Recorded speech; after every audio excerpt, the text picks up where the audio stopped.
¿Escuchan bien ahí? Sí. Perfecto. Dios le bendiga, hermano Héctor. Polito, Dios le bendiga, Benilda, Gabriela. Qué bueno verles. Le damos gracias a Dios por esa hermosa familia y por cada familia de las que están en este grupo. Que les digo, para mí siempre es un placer verles a todos y compartir con ustedes. Y Mari, qué hermoso tu testimonio. Es para mí de gozo saber lo que Dios ha hecho en tu vida. Mi amiga Maylene, mi hermana, que el Señor te siga bendiciendo y te siga usando. Estaba yo conectada y que me olvidé por un ratito que iba a predicar. Y entonces yo quiero que me acompañen rapidito al libro de Números, capítulo 27, porque hoy estamos honrando una familia. Me imagino que lo están haciendo cada lunes. Y hoy vamos a hablar de lo que es el poder de una decisión de un padre de familia. Vamos a Números, capítulo 27, verso 18, para que estemos pues compartiendo la palabra en esta noche. Y dice la palabra de Dios en el nombre del Padre, del Hijo y del Espíritu Santo. Amén. Y Jehová dijo a Moisés: toma a Josué, hijo de Nun, varón en el cual hay espíritu, y pondrás tu mano sobre él. Subrayen ahí espíritu, porque vamos a estar hablando un poquito de esto más adelante. Y dice: y pondrás tu mano sobre él. Amén. Dios añada bendición a su palabra. Y vamos a entrar en materia rápido, lo que es las decisiones. Las decisiones nos llevan pues a diferentes consecuencias, pueden ser buenas o malas. Todo depende de la decisión pues que nosotros escojamos. Y vemos que Josué desde muy temprano, al salir de Egipto en el Éxodo, él decide seguir a Moisés. Él entiende que el estar cerca de Moisés era conocer un poquito más a Dios. Muchas veces nosotros pasamos mucho tiempo en la iglesia y siempre nos mantenemos, mi padre predica mucho de esto, lo que son los cristianos de la orilla. Son aquellos que se sienten cómodos en la orilla y no se atreven a acercarse lo suficiente al agua para sumergirse en las aguas del Espíritu Santo. ¿Verdad que sí, hermano Héctor? Mi hermana Lourdes, Dios me le bendiga. Y entonces, Josué no quería ser un cristiano de orilla, Josué quería conocer a Dios. Y entonces vemos que Josué acompañaba a Moisés, aunque no podía entrar a los lugares que Moisés entraba. Él estuvo al pie del monte cuando Moisés bajó, perdón, no de la transfiguración, cuando Moisés bajó, que resplandecía, dice la palabra, Josué lo vio. Cuando Moisés entraba al tabernáculo, él vio la nube de la presencia de Dios descender en aquel lugar. Imaginen ustedes lo poderoso que era aquello, lo que estaba pasando con Josué en su vida, cada vez que él ve una manifestación de la presencia de Dios. Y es que eso te cambia la vida. Siempre digo que cuando la presencia de Dios llega a una vida, todo tiene que ser transformado. Cuando Él habita en un lugar. Recordemos que el Espíritu Santo está sobre toda la tierra, cualquiera puede sentirlo, pero cuando Él llega a habitar en ti es porque ya tú has preparado tu vida como un templo para el Espíritu Santo. Josué, ¿qué vio Dios en Josué? Muchos dicen que partiendo de Josué 1:9, cuando Dios le dice: mira que te mando, que te esfuerces y seas valiente, muy valiente. Josué era un hombre de guerra, Josué era un líder, Josué era un hombre que no le tenía miedo a nada, era muy aguerrido. Él, cuando fueron a espiar la tierra prometida, él fue uno de los que cuando 10 dijeron que no, junto con Caleb, él dijo: sí se puede. Imagínense cuando fueron a Refidim a la batalla, él dirigió ese ejército. Pero más que nada, Dios no buscaba solamente una persona que fuera guerrera, una persona que fuera líder. Dios buscaba una persona que fuera sensible a la presencia de Dios. Cuando pensamos en esto, pensamos en David. ¿Qué miró Dios en David? Y dice la palabra que miró a un hombre conforme al corazón de Dios. Un hombre sensible a la palabra de Dios, un hombre sensible a la presencia de Dios, a la transformación que quería provocar Dios en ese momento. Y es que Dios escoge personas en momentos específicos, en generaciones, para marcar esas generaciones. Con David vimos que Dios levanta todo un sistema de adoración que no existía antes. ¿Y cómo ocurre esto? Simplemente cuando David comienza a adorar a Dios pastoreando ovejas. No ocurre cuando él es rey. Dios comienza ese propósito cuando él pastorea las ovejas, pero ya se realiza completo cuando él llega a ser rey. Y es lo mismo que Dios hizo con Josué, lo fue preparando mientras él miraba a Moisés, lo fue preparando mientras él aprendía de Moisés. Él no sabía en ese momento para qué estaba aprendiendo, por qué seguía y servía a Moisés, pero algo él sabía y era que él no iba a estar como los demás siendo pasivo. Él iba a provocar que esa presencia de Dios lo llenara tanto que transformara cada decisión que él tomara fuera a través del Espíritu Santo de Dios. Amén. Y entonces vemos que Josué, cuando Moisés está para partir ya, para morir, Moisés le preocupaba quién iba a dirigir el pueblo. Recuerden que ese era un pueblo rebelde, no era un pueblo fácil de guiar. Eran más de 2 millones de personas. Y Dios le dice a Moisés le dice, elige tú. No vaya a hacer cosa que yo elija con mis ojos y elija mal, elige tú. Y Dios le dice, toma a Josué, varón en el cual hay espíritu. Y si vemos otras versiones, vemos que la palabra dice que el Espíritu Santo estaba en él, la presencia del Espíritu Santo de Dios. Y es que cuando decidimos llevar la presencia de Dios a nuestra vida, no solo somos transformados nosotros, sino las personas que nos rodean. Entonces Josué inicia un camino que ya vemos, Josué 1:9, que Dios le dice que va a estar con él, que no olvide los mandamientos, los estatutos, estos lo van a guiar. Lo manda a ser obediente, a tener coraje, a ser valiente y que no tema, porque Dios estaría con él para la encomienda que le había dado. Era difícil el pensar tomar esa decisión de dirigir ese pueblo. Hubiera sido yo y créanme que no me meto en eso. Era un poco atemorizante, pero él entendía que Dios iba a hacer algo grande a través de él. Y entonces vemos que cuando Dios escoge a Josué, dijimos que no era porque era el más valiente, no era porque era el más sabio, era porque en él había una obediencia, había una sensibilidad a la presencia de Dios, un anhelo por la casa de Dios y por el servicio. Antes de tú dirigir algo, siempre vas a tener que aprender a través del servicio. Necesariamente todos queremos, pues llegamos a un nuevo trabajo, un nuevo empleo, a una escuela o algo, y nosotros queremos inmediatamente pues tomar la delantera y el liderazgo, pero si no aprendes primero a ser servidor de los demás, jamás aprenderás a poder liderar a los demás, porque a través del servicio conoces a la gente que vas a liderar luego. Y entonces, ¿qué vemos en una característica que tenía Josué? Josué le consultaba a Dios antes de tomar las decisiones, tanto para el pueblo como para su vida. Josué era una persona pues que tenía una visión de Dios y sabía cómo guiar. Él vio muchos ejemplos con Moisés. Uno de ellos fue cuando él vio que Moisés, por causa del becerro de oro que hicieron el pueblo mientras Moisés estaba con Dios en el monte, vino un castigo al pueblo y Moisés decide sacar el tabernáculo. Ojo con esto, él saca lo que es la manifestación de la presencia de Dios de en medio del pueblo porque el pueblo había pecado y la pone fuera del campamento. Y yo me imagino la impresión de Josué diciendo, pero si le sacó la presencia y entonces ya no estaba en medio de ellos, estaba afuera para que nada de los que fueran a servir fueran contaminados. Y dice la palabra que solo Moisés entraba al tabernáculo en ese punto, ni siquiera Aarón. ¿Y por qué era esto? Porque ellos habían hecho un dios, un ídolo falso en su vida.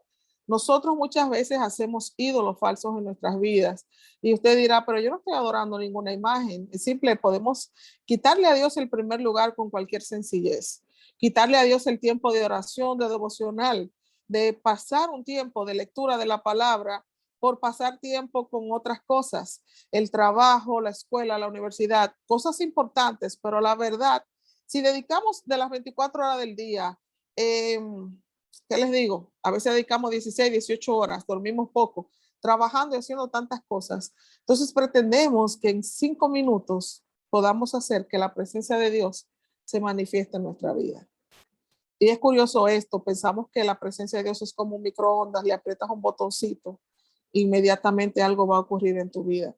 Y es que tú necesitas el tiempo, así como pasaba Moisés. Josué entendió esto, hay que pasar tiempo en la presencia de Dios para conocerle. Jamás obedecerás a alguien que no conoces, porque no sabes por qué le estás obedeciendo. Y entonces Josué, al tener este ejemplo de Moisés, cómo Moisés guiaba, le llega el tiempo, pasan los años y le llega el tiempo a Josué de él entonces empezar ya más mayor, a preparar el pueblo para su partida. A Josué le preocupaba igual que a Moisés qué iba a hacer el pueblo cuando él no estuviera. A él le preocupaba si ellos iban a ser capaces de seguir la palabra de Dios, de seguir las enseñanzas, los mandamientos, los estatutos de Dios. Si pensamos en la palabra, el tiempo en el que estaba ya el pueblo, que estaba Josué, había nacido toda una nueva generación y muchos de ellos no conocían a Dios. Habían escuchado que Dios había sacado a sus antepasados del desierto de Egipto, lo llevó al desierto, luego lo llevó a esta tierra prometida, pero ellos en realidad no conocían y empezaron a alejarse de Dios. Y me imagino a Josué pensando, y ahora cuando yo no esté, ¿podrán ellos tomar decisiones sabias? Y es que él temía no haberlos preparado lo suficiente para que ellos pudieran permanecer en el camino de Dios. Les voy a leer una palabra en Deuteronomio 6, que yo la uso mucho siempre con los padres. Recuerden que no habían escuelas antes, ¿verdad? No había papel exactamente en el desierto. Entonces ellos tenían que pasar la información de boca a boca. Y Dios en Deuteronomio 6 le dice unas palabras al pueblo. Dice, y estas palabras que yo te mando hoy estarán sobre tu corazón y las repetirás a tus hijos y hablarás de ellas estando en tu casa y andando por el camino y al acostarte y cuando te levantes. Era la única manera de que esa generación que estaba creciendo supiera quién era Jehová. Y yo me pregunto, aquí entre tantas familias que hay, tutores, abuelos, no sé, ¿qué le ha enseñado usted a sus hijos? ¿Los ha preparado para tomar decisiones sabias en un mundo en el que estamos viviendo tan peligroso en estos tiempos? ¿Ha preparado usted su familia hablándole de Dios constantemente? Algo que les quiero contar y compartir de nuestra familia. La gente siempre le pregunta a mis padres que cómo lograron que nosotros pues permaneciéramos en el camino. Créanme que no hay fórmula mágica para esto, fue la misericordia de Dios, pero algo que siempre recuerdo con ellos es que mi mamá, cuando nosotros íbamos a ir a la escuela cada mañana, ella oraba con nosotros y leía la palabra. Siempre nos cantaba un salmo que solo se lo voy a parafrasear, no lo voy a cantar, que dice, no te impacientes a causa de los malignos, ni tengas envidia de los que hacen iniquidad, porque como hierba verde serán pronto cortados y como hierba verde se secarán. Y usted dirá, ¿y por qué ella le decía esto? Porque como niños nos era fácil mirar la vida que vivían los otros y tal vez uno querer anhelar tener esas libertades. Y ella decía, recuerden que al final de ese salmo dice el que lo escribió el sacerdote, en cuanto a mí, por poco se resbalaron mis pies, pero entendí que el acercarme a Dios para mí era el bien. Y ella oraba con nosotros y nos recordaba nuestra identidad de hijos de Dios, que sin importar dónde estuviéramos, teníamos que pensar al tomar las decisiones, ¿qué diría Dios de esa decisión que estábamos tomando? Al acostarnos, ella nos cantaba, nos leía la palabra y volví y nos repetía el mismo salmo, por eso lo puedo recitar. Y entonces, hoy en día eso se ha perdido con muchas familias. La gente está tan ocupada que no puede recordarle a sus hijos quién es Dios. Otra cosa que hacían nuestros padres es que ellos pues nos enseñaban cada día que cada bendición que llegaba a la casa, aunque fuera mis padres trabajando, era porque Dios te había tenido misericordia y había permitido que esa bendición llegara. Muchas veces recibimos bendiciones y no le contamos a las personas que nos rodean, a nuestros familiares, y no los enseñamos a ser agradecidos de Dios. Algo muy chistoso que pasó con mi hermano Ever, al que yo le sigo, es que cuando éramos niños, él le gustaba como niño al fin el helado y mi papá se lo llevó un día a una de las iglesias que estaba levantando en otra ciudad, a media hora de aquí. Y mi papá no tenía dinero, pero él le dice, cómprame un helado. Y papi le dice, yo no tengo dinero. Y él le dijo, si tú no me compras el helado, yo se lo pedí a Dios, llore, que tú me ibas a comprar un helado. Y si tú no me lo compras, entonces quiere decir que Dios no tiene poder. Y papi se quedó como, no sabía qué decir, porque dijo, bueno, pero, le dijo, no, pero no, yo no, Dios sí tiene poder, yo te voy a enseñar que Dios tiene poder. Yo no tengo el dinero ahora, pero tengo un dinero de otra cosa, yo te voy a comprar el helado para que tú veas que Dios tiene poder. Y él hacía estas cosas para que nosotros aprendiéramos a orar a Dios, aprendiéramos a bendecir a Dios y agradecer a Dios. Y esto hizo Josué con su familia. Él le enseñaba cada día, les repetía, como decía Deuteronomio, al acostarse, al levantarse, al salir, al llegar. Él le decía: Dios Jehová te bendiga, Dios es poderoso, nos trajo del desierto, hizo esto, hizo aquello. Él les recordaba las bendiciones de Dios para que no la olvidaran. Y entonces llega el momento de Josué partir, y él lee esta palabra poderosa en Josué capítulo 24, 15. Él le reúne todo el pueblo. Escuchen esto, él reúne el pueblo, pero lo más que él reúne son los líderes, los cabezas, los jefes de las tribus, líderes de la casa, los sacerdotes. Porque hoy esta palabra es para los que son los jefes de familia, no importa que sea hombre o mujer. Hay madres solteras que son jefes de casa. Hay abuelos que están criando a sus nietos. Y Josué los reúne, ¿por qué? Porque él tenía que darle la palabra directamente a quienes estaban liderando sus hogares, a quienes estaban liderando esa generación que Josué iba a dejar, esa generación nueva que no conocía a Dios. Y Josué le dice qué Dios había hecho con ellos, empezó a recordarles lo que acabamos de leer en Deuteronomio. Josué empezó a decirle: Dios hizo esto, nos libró de esto, nos salvó, nos entregó a un Jericó, nos dio la victoria. Cuando nadie creyó que este pueblo hebreo, que era esclavo, iba a ser un pueblo victorioso, Dios mostró su poder y su favor a favor de nosotros, los escogidos de él. En medio de las circunstancias de un desierto donde nada florece, nada se multiplica, Dios nos multiplicó. En medio de la esclavitud crecimos, en medio de la esclavitud prosperamos, porque Dios tenía un propósito, y eso era lo que Josué quería que ellos recordaran, que cuando tú le crees a Dios, no importa dónde tú estés, en la situación que estés, si recuerdas sus beneficios, si recuerdas sus bendiciones, si recuerdas de dónde Él te ha traído y cómo te ha sostenido, aún en medio de la escasez, entonces tú jamás vas a olvidar lo grande que es Dios en tu vida y le vas a servir. Y cuando Josué comienza a leerle todo lo que Jehová ha hecho, le dice: escojan ustedes. Si les parece mal servirle a Dios, está bien por ustedes. Si no quieren seguir, porque el pueblo se estaba desviando detrás de los ídolos y de otros dioses. Ellos en esa tierra estaban bien y ya se habían olvidado de Dios, como quien dice: no tengo problemas, entonces ¿para qué voy a servirle si ya no lo necesito? ¿Qué es lo que pasa en estos tiempos? La gente tiene acceso a tanta información, a tantas cosas, que a veces piensan que para qué necesitan a Dios si lo tienen todo al alcance de sus manos. Y entonces Josué le dice en el verso 15 una palabra poderosa. Después que él le dice: si no le quieren servir, no le sirvan, si no quieren buscarle, no le busquen, pero algo les voy a decir: yo y mi casa serviremos a Jehová. Él no le estaba diciendo simplemente yo me voy a ir detrás de Dios. Él le dijo: nosotros vamos a servir a Dios. ¿Y qué era servir?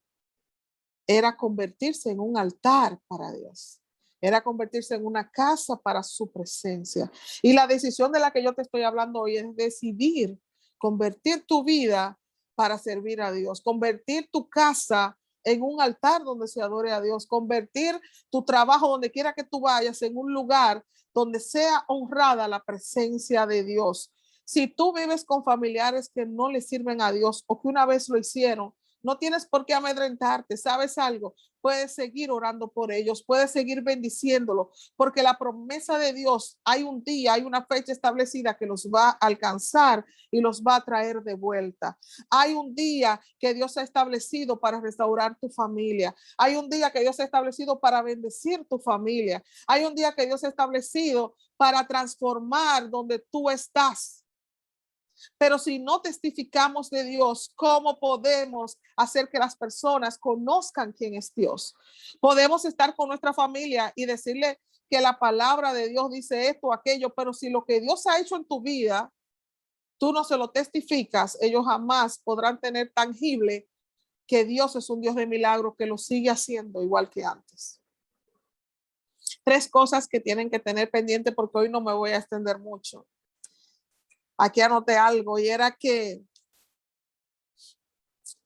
Josué decidió, sin importar que los que les rodeaban a él y a su familia no le sirvieran a Dios o no quisieran seguirle, él decidió hacerlo. Decide hoy seguir a Dios, decide hoy guiar a tu familia, decide hoy invitar que la presencia de Dios esté en tu casa. Y 3 cosas que tienes para que la presencia de Dios entre en tu casa importante. Una de ellas es testificar sobre las bendiciones que Dios le da cada día, enseñarles a darle gracias a Dios. Que llegó solamente el arroz y no pudo llegar el pollo o no pudo llegar la carne. Bendecimos a Dios porque el arroz que llegó fue el que permitió que llegara. Que no pudimos hoy cumplir ciertas cosas, bendecimos a Dios porque por lo menos pudimos cumplir algunas. Que no pudimos al día siguiente pues tener todo el dinero que pensábamos, le damos gracias a Dios por el que va a venir, porque Él lo va a completar. Él ha dicho que no hay justo desamparado ni su simiente que mendigue pan. Dios guarda a sus hijos. Dios bendice a sus hijos. Otra cosa que tenemos que tener pendiente es siempre orar por la familia. Nunca nos cansemos de orar por ellos. Hay gente que siempre nos testifica que tienen familias difíciles, hijos que están rebeldes, que se han alejado, hermanos, padres. Pero ¿sabes qué? Esas oraciones van a tener su recompensa tarde o temprano, las que haces por ellos, porque eso no va a tornar vacío. Dios ve tus lágrimas, Dios ve tu sufrimiento por tu familia, pero si permanece firme bendiciéndolo, no importa qué desobediente sea, bendícelo. No vas a lograr nada hablándole ni maldiciéndole, bendícelos. Dice, Señor, gracias porque tú los vas a traer. Gracias porque tú vas a hacer de ellos predicadores. Mi mamá siempre que éramos pequeños y nos movíamos bastante. Recuerden que somos 5 hijos y mi papá viajaba bastante a predicar y mi mamá sola con nosotros, pues era la que pegaba, ¿verdad? Con la chancla. Pero en medio de la que ella me está escuchando, yo sé que se está riendo. En medio de que ella nos pegaba, siempre nos recordaba y nos decía, ustedes van a servirle a Dios. Ella declaraba una palabra sobre nosotros. Ella decía, no importa lo que ustedes estén moviéndose bastante ahora y siendo traviesos, ustedes le van a servir a Dios, porque yo no los podía tener y Dios permitió que ustedes llegaran. Tus hijos son una bendición de Dios, tu familia también. Sin importar cómo se estén comportando ahora, Dios no lo ve como son ahora, Dios ve lo que va a hacer con ellos en el futuro. Empieza a ver a tu familia, no como la ves ahora, sino lo que Dios va a hacer con ella en el futuro. La bendición que van a hacer para tu vida y para aquellos que los conozcan. Otro punto es hacer un altar familiar. La presencia de Dios necesita lugar donde habitar. Aunque tus hijos no le sirvan a Dios, procura siempre hacer un altar con ellos en la noche. Ora con ellos. Si van a trabajar en la mañana, antes de que ellos salgan de la casa, ora con ellos. Que esas palabras le acompañen durante el día en todo lo que ellos van a hacer. Y esa bendición les siga. Dios le dijo a Moisés en el libro de Números que bendijera a Aarón y a sus hijos y que esta bendición le iba a alcanzar a sus hijos, a los hijos de sus hijos. Dios le iba a guardar su levantar, su acostar, su entrada, su salida, porque Dios los amaba. Asimismo, declara esa bendición sobre tu esposo, sobre tu esposa, sobre tus abuelos, sobre tus hermanos, sobre cada miembro de tu familia para que Dios le guarde donde quiera que estén. Y el punto número 4, predica con el ejemplo. Yo que trabajo con edades desde 1 año hasta 25 años, les puedo decir que una de las mayores lecciones que he aprendido es que más que nosotros hablarles a estas generaciones, hay que predicarles con el ejemplo. Jamás le pidas a tu familia que no es cristiana, que no le sirve a Dios, que ore o que lea la palabra si tú no lo haces. Jamás le diga que vaya a la iglesia cuando tú no le acompañas. Predica con el ejemplo. Josué logró convertir su familia en un altar para Dios y que ellos amaran a Dios como Él los amaba y que ellos sirvieran a Dios como Él los servía con el ejemplo. Nosotros podemos decir que con nuestros padres, nosotros amamos la casa de Dios y amamos el ministerio como ellos porque aprendimos viéndolos a ellos. No porque ellos nos decían, ellos nos dieron libertad para escoger, pero nosotros veíamos la pasión que ellos desarrollaron por Dios y lo que Dios había hecho con nosotros, los milagros que había hecho en nuestras vidas, que entonces nosotros aprendimos a amarle, no solo porque nuestro Padre le amara, sino porque entendimos que la misericordia de Dios nos alcanzaba cada día. Aún siendo nosotros infieles, Dios permanece fiel. El poder de decisión está en tus manos Hoy decide servir a Dios. Hoy decide convertir tu familia, tu casa en un altar para Dios. Hoy decide hacer como Bet Edom y activar la presencia de Dios en tu casa para que sea bendecida. Tal vez no has visto lo que has querido mucho tiempo, has estado orando por esto. Tal vez no has visto que tu familia avance como has querido. Pero si se le entregas en las manos de Dios, si le entregas el orden y el control a Dios de tu familia y la bendices, tú verás, como hizo Josué, poder decir, mi casa y yo serviremos a Dios, porque verás tus generaciones servirle a Dios más allá de lo que tus ojos puedan ver. Alcanzarán el propósito que Dios tiene para ti. Dios les bendiga.